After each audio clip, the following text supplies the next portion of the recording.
Good morning students. आज के lecture के अंदर हम लोग पढ़ने वाले हैं zero order reaction. Last time हमने order of the reaction and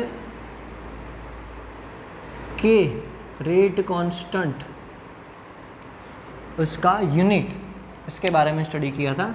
ये बहुत ही इम्पोर्टेंट क्वेश्चन है। बोर्ड एग्ज़ाम 2020 उसके अंदर फर्स्ट ऑर्डर रिएक्शन पूरा 3 मार्क्स में पूछा गया था, बराबर। ये भी उतना ही इम्पोर्टेंट है। Zero order reaction important question है। तो what is zero order reaction? तो सबसे पहले तो आपको ये याद होना चाहिए कि जो भी एक्सपोनेंट होता था रिएक्टेंट का, जिसको हम x + y बोलते थे, उसका आंसर क्या होगा? ज़ीरो होगा। तो हम क्या बोलेंगे उसको? Zero order reaction. That means कि rate of the reaction is proportional to zero power of the concentration of reactants. Zero order reaction means that the rate of the reaction is proportional to the zero power of the concentration of reactants. Okay? चलो, तो अगर हमें यहाँ पे लिखना है कोई भी एक reaction R gives P, reactant R है एंड वो क्या दे रहा है? P प्रोडक्ट दे रहा है। तो अगर हमें लिखना है यहाँ पे रेट ऑफ रिएक्शन, वो क्या हो जाएगा? Is equal to K and पहले तो डिफरेंशियल रेट लो, minus dr by dt is equal to लिख सकते हैं k एंड रिएक्टेंट कौन है हमारा? R। एंड पावर क्या होना चाहिए? पावर ज़ीरो होना चाहिए। तो ही उसको हम क्या बोलेंगे? ज़ीरो ऑर्डर रिएक्शन बोलेंगे। ये क्या इंडिकेट करेगा? ज़ीरो ऑर्डर रिएक्शन इंडिकेट करेगा, बराबर। चलो, अब तो बहुत सिंपल है। अगर किसी का भी पावर एक्सपोनेंट ज़ीरो है तो उसकी वैल्यू तो 1 हो जाएगी। ओके, ज़ीरो नहीं होगी। Most of the student mistake कर रहे हैं। पावर ज़ीरो है तो आंसर ज़ीरो, एक्सपोनेंट ज़ीरो है तो आंसर 1 होगा। मल्टीप्लाई करते हैं ज़ीरो से तो ज़ीरो आंसर आएगा, बराबर। तो क्या हो जाएगा यहाँ पे? Minus dr by dt is equal to K. चलो, dt को हम राइट हैंड साइड ले जाते हैं एंड माइनस साइन भी राइट हैंड साइड ले जाते हैं। तो क्या हो जाएगा? dr is equal to minus K into dt। Okay, चलो, ये एक आपका इक्वेशन आया जिसको हम इक्वेशन नंबर 1 बोलते हैं। इक्वेशन नंबर 1 बोलते हैं। अब क्या करते हैं कि इक्वेशन नंबर 1 को इंटीग्रेट करते हैं दोनों साइड। ओके, कि हम लोग दोनों साइड इंटीग्रेशन ले रहे हैं। तो डिफरेंशिएशन एंड इंटीग्रेशन दोनों कैंसल आउट हो जाएंगे। तो इसका आंसर क्या आएगा? R is equal to minus K T and उसके साथ एक इंटीग्रेशन कांस्टेंट हो जाएगा C। क्या हो जाएगा? इंटीग्रेशन कांस्टेंट हो जाएगा। ओके, डेरिवेशन एकदम सिंपल है, जिसके अंदर C क्या है? तो वो है इंटीग्रेशन कांस्टेंट। फर्स्ट हमने क्या किया? रेट इक्वेशन लिखा। एक्सपोनेंट ज़ीरो है तो वो तो 1 हो जाएगा। तो minus dr by dt is equal to K. dt को हम लोग कहाँ पे ले गए?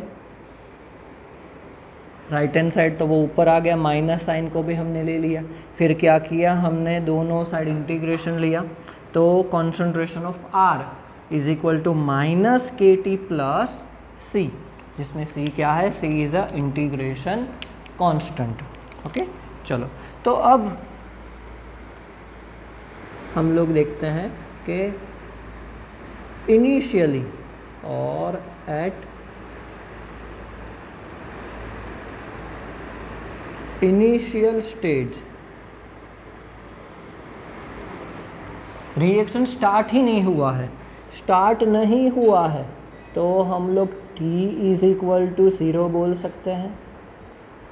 T is equal to 0, reaction अभी स्टार्ट हुआ नहीं है। अगर रिएक्शन स्टार्ट नहीं हुआ है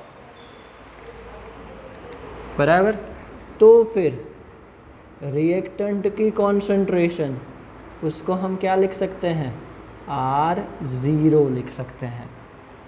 क्या हो जाएगा, R0। चलो अब ये दोनों वैल्यू कि T इज इक्वल टू 0, तो फिर रिएक्टेंट की कॉन्सेंट्रेशन R।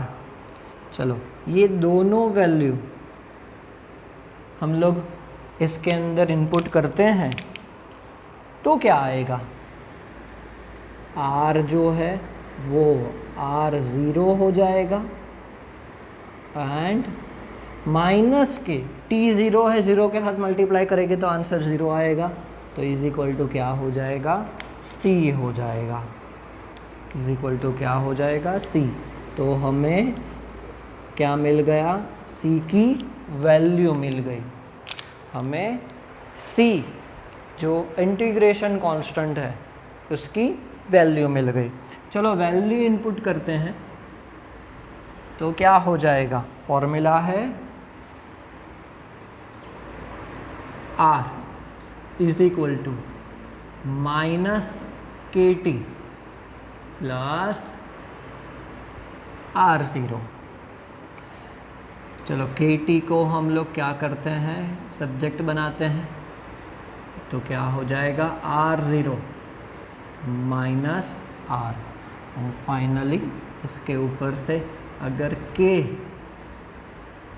जो हमें चाहिए उसका फॉर्मूला डिराइव करते हैं, तो वो हो जाएगा R0 minus R divided by T। ये क्या हो गया कि रेट कांस्टेंट का फॉर्मूला आ गया for zero order reaction. Okay, the value of, ये क्या है, the value of rate constant for zero order reaction, for zero order reaction. बराबर, बहुत ही सिंपल किया है हमने। पहले रिएक्शन से स्टार्ट किया, फिर स्टेप बाय स्टेप हमने इसका पहले इंटीग्रेशन लिया, फिर इंटीग्रेशन कांस्टेंट है उसकी वैल्यू फाइंड आउट करी, एंड उसके बाद के को सब्जेक्ट बना के फॉर्मूला बनाया। बराबर, सिंपल है। चलो आगे देखते हैं कि अगर हम लोग यहाँ पे इसका ग्राफ ड्रॉ करते हैं,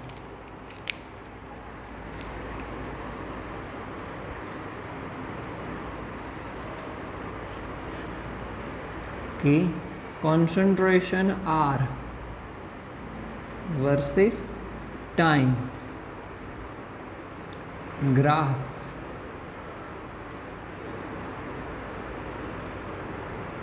shows straight line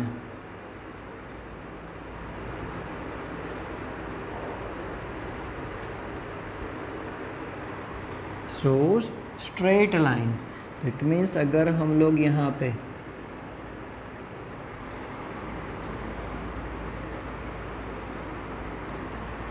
graph draw कर रहे हैं एंड द वैल्यू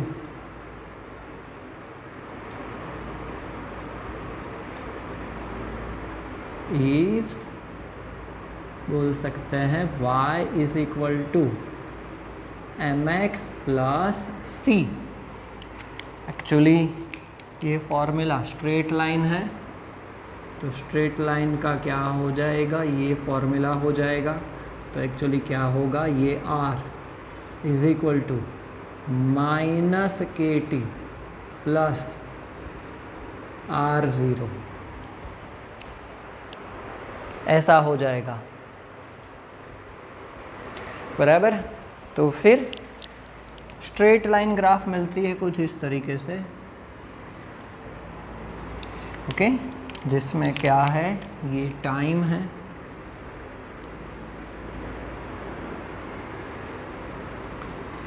एंड ये कॉन्सेंट्रेशन ऑफ रिएक्टेंट है, ओके। तो यहाँ पे जो स्लोप मिल रहा है m,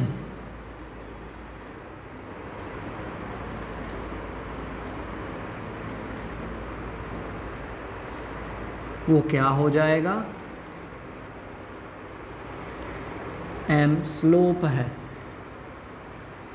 उसकी वैल्यू हो जाएगी माइनस के, बराबर। एंड जो इंटरसेप्ट होगा हमारा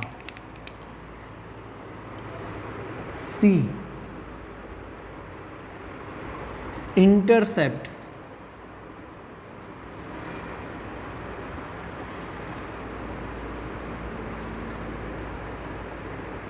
वो क्या हो जाएगा, r0, बराबर। तो एक्चुअली ये बहुत बार MCQ में पूछा गया है कि ज़ीरो ऑर्डर के रिएक्शन के लिए स्लोप की वैल्यू क्या होगी, तो माइनस के होगा, इंटरसेप्ट क्या होगा, तो r0 होगा, ओके, इनिशियल कॉन्सेंट्रेशन होगा। फॉर एग्ज़ाम्पल देखते हैं, एक सिंपल एग्ज़ाम्पल है ज़ीरो ऑर्डर रिएक्शन का, कि अगर हम लोग एक NH3 उसका डीकम्पोजिशन ले रहे हैं, डीकम्पोज होके वो N2 गैस बनाता है एंड हाइड्रोजन गैस बनाता है, बराबर। कैटालिस्ट है प्लेटिनम एंड टेम्परेचर चाहिए उसको 1130 केल्विन। अगर इसके लिए रेट लिखना है तो वो हो जाता है माइनस dr बाय dt के। एक्चुअली कौन इसका कोफिशिएंट तो 2 है, बट ये ज़ीरो ऑर्डर रिएक्शन है, क्या है, ज़ीरो ऑर्डर रिएक्शन है, ओके। ये एक एग्जांपल हो गया ज़ीरो ऑर्डर रिएक्शन का। तो यहाँ पे हमारा ये पूरा डेरिवेशन ख़त्म हुआ, बट एक और चीज़ बाकी है जिसके अंदर हम लोग ले लेते हैं, जो है half life time. Half life time ये भी उसके साथ ही पूछा जाता है, जिसका फॉर्मूला है T1/2 से दिखाते हैं हाफ लाइफ टाइम। तो आपको वर्ड के ऊपर से एक चीज़ समझ में आनी चाहिए, half life, that means actually ये बात कर रहे हैं हम लोग कॉन्सेंट्रेशन की। किसकी बात कर रहे हैं, कॉन्सेंट्रेशन की, कि concentration of reactant is reduced to 1/2 of its initial concentration, बराबर। The half life of the reaction is the time, ऐसा हम लोग बोल सकते हैं कि half life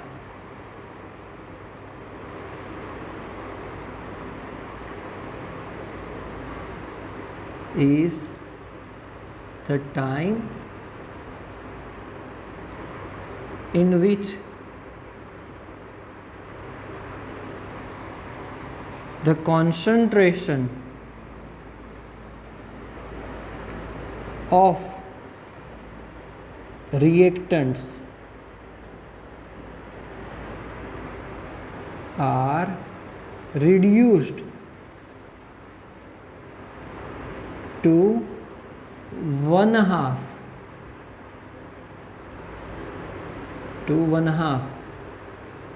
to its initial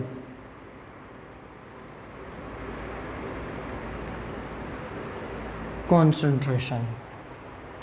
it means अगर हम लोग 100 ml कोई एक रिएक्टेंट ले रहे हैं, रिएक्शन स्टार्ट हो गया है, चलो रिएक्टेंट 10 ml यूज़ हुआ, 20 ml यूज़ हुआ, बट 50 ml दैट मीन्स 100 से वो हाफ हो गया, तो 50 ml होने के लिए कितना टाइम होगा, उस टाइम को हम बोलेंगे half life time. That means reduce to half. तो अगर हम लोग t यहाँ पे ले रहे हैं जिसकी वैल्यू हो जाएगी t1/2, तो फिर उसी टाइम पे जो कॉन्सेंट्रेशन है रिएक्टेंट का वो क्या होना चाहिए, इनिशियल कॉन्सेंट्रेशन जो था R0 उसका हाफ होना चाहिए, उसका हाफ होना चाहिए, बराबर। चलो तो ये जो वैल्यू है दोनों, इसको हम लोग इनपुट कर रहे हैं ये वाले फॉर्मूला के अंदर हमारे, तो क्या हो जाएगा K is equal to R0 minus 1/2 R0 divided by T1/2। चलो T1/2 को सब्जेक्ट बनाते हैं, तो क्या हो जाएगा R0 माइनस 1/2 R0, तो 1/2 R0 रहेगा, तो R0 डिवाइडेड बाय 2, 1/2 R0 था एंड K को हमने यहाँ पे ला दिया, तो फॉर्मूला बन गया हमारा T1/2 is equal to R0 bye 2K। बहुत ही इम्पोर्टेंट फॉर्मूला है ये भी। आपको MCQ हाफ लाइफ टाइम पूछ सकते हैं, K की वैल्यू एंड इनिशियल कॉन्सेंट्रेशन दिया जाता है तो आपको इनिशियल कॉन्सेंट्रेशन पूछ सकते हैं, half life time and K की वैल्यू दी जाती है तो कोई भी दो वैल्यू आपको दी जाएगी, तीसरी वैल्यू फाइंड आउट करने के लिए पूछा होगा। तो MCQ के लिए भी बहुत इंपॉर्टेंट है ये फॉर्मूला, हमारा ये फॉर्मूला आपको जो दिखाया वैसे कि आंसर ग्राफ के ऊपर से क्या आता है, दैट मीन्स ये पूरा क्वेश्चन भी इम्पॉर्टेंट है एंड इसके ऊपर से MCQ भी बहुत सारे पूछे जाते हैं। ओके, तो आज का लेक्चर हम लोग यहीं पर रखते हैं। नेक्स्ट लेक्चर के अंदर थोड़ा ज़्यादा आगे first order reaction, zero order complete हो गया, फर्स्ट ऑर्डर रिएक्शन हम लोग स्टडी करेंगे। Okay, thank you.